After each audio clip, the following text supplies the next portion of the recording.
Hello and welcome. I have to imagine that for a lot of our viewers, it's kind of frustrating to watch our reviews from here in China, because the majority of the cars that we cover are never going to leave the Chinese market. That's not the case today. At least if you live in Australia and Indonesia, the subject of today's review, the BYD Dolphin, is headed to your market soon, if it's not there already. This funky little electric hatchback has been on sale here in China for a few months now, and it's very popular. Let's try and find out why.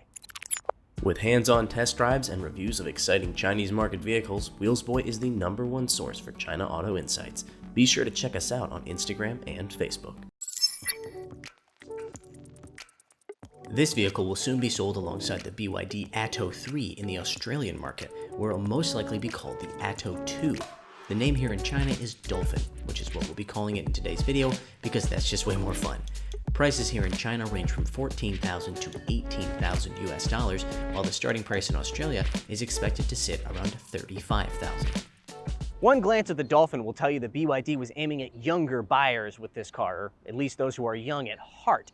All versions of the Dolphin, or almost all versions of the Dolphin, come with this two-tone paint job. That means a dark gray up top and a lighter tone down below. Almost all versions also come with these cool kind of colored highlights on the exterior of the car. Despite a length of only 4.1 meters, the Dolphin manages to pack in a lot of style. That includes a ton of different details and patterns throughout the exterior. Whether or not they all manage to work together is debatable, but you'd be hard-pressed to call it boring. One thing I don't consider up for debate is the fact that these rear taillights are awesome. They're inspired by Chinese traditional knot tying techniques, and they're proliferating on different BYD models. I really like them. If we open up the rear hatch here, 345 liters of space. If you fold down the rear seats, you get 1,310 liters. True to its name, the interior of the Dolphin is definitely ocean-inspired. You have these fin-shaped door handles. I think they look like fins. And then you also have this wave pattern almost everywhere on the interior. Here on the air vents, you've got it. Up here on the dashboard, there on the dashboard is a wave. And then even way up in the front, you see it repeated again. You even have the wave pattern on the grille for the speaker. On the dashboard and the seats, you also have this pattern that looks like fish scales. And oh, I hope you liked the green accents on the outside, because you have them on the interior as well. Of course, this expressive design will come as no surprise to anyone who's seen the Dolphin's sister vehicle, the Atto 3 electric SUV. But while the Atto 3 probably took things a bit too far, the Dolphin strikes a better balance between whimsy and practicality. You see, well, there's plenty of funky stuff going on in here. I think they got the core things right. Most of what you can do happens in this 12.3 inch or 12.8 inch actually touchscreen, which, this being a BYD, it also can turn like that. But it also has this nicely integrated set of buttons down here. They're like little rolling wheels, and they allow you to do things like, well, your shifter, that's this little button here on the left, P on the side, and then you can change the drive mode, change the regen settings, and adjust your air conditioning. There's also, the rarest of creatures, a physical rolling button for volume. I love to see that. Then down here in the middle, you have your emergency brake button, as well as a wireless charging pad. There's not a lot of surprises when it comes to the interior material quality of the BYD Dolphin. That is to say that it's in line with the price point.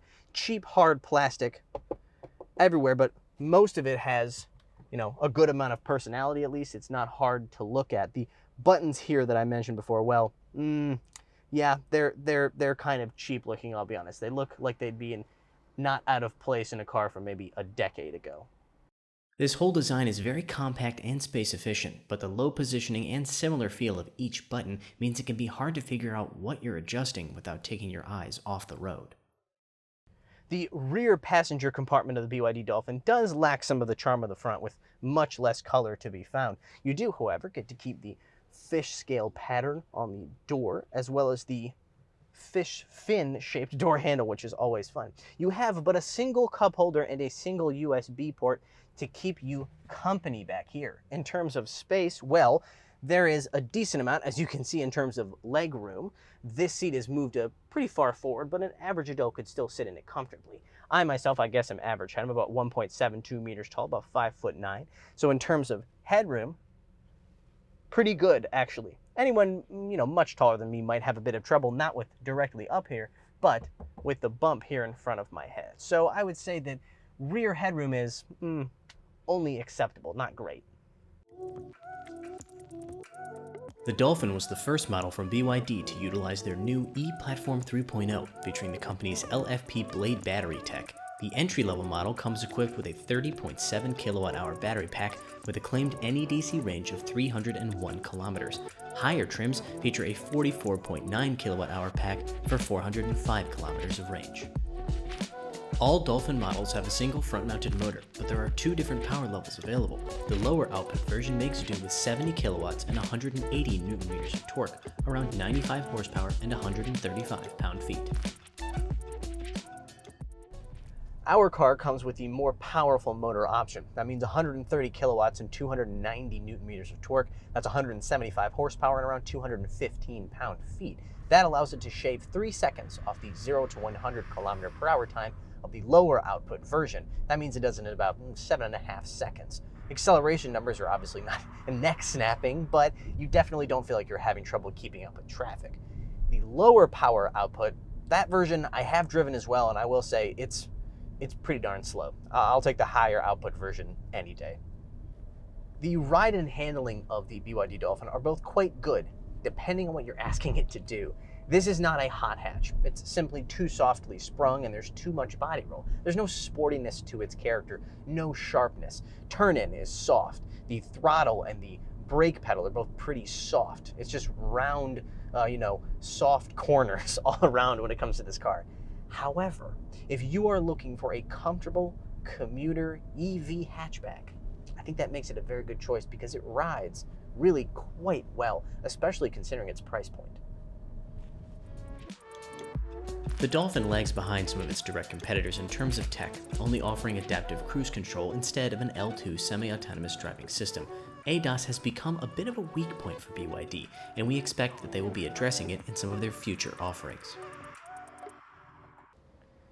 The BYD Dolphin may not have a ton of personality when you're behind the wheel, but it certainly has personality when it comes to the looks, both outside and inside. If those are looks that you like, and personally I do, I really think it's worth considering if you're looking for an affordable EV commuter. All right, that's going to be all for today's video. Be sure to check us out on Instagram and Facebook, links in the description below. And as always, like, subscribe, and hit the bell.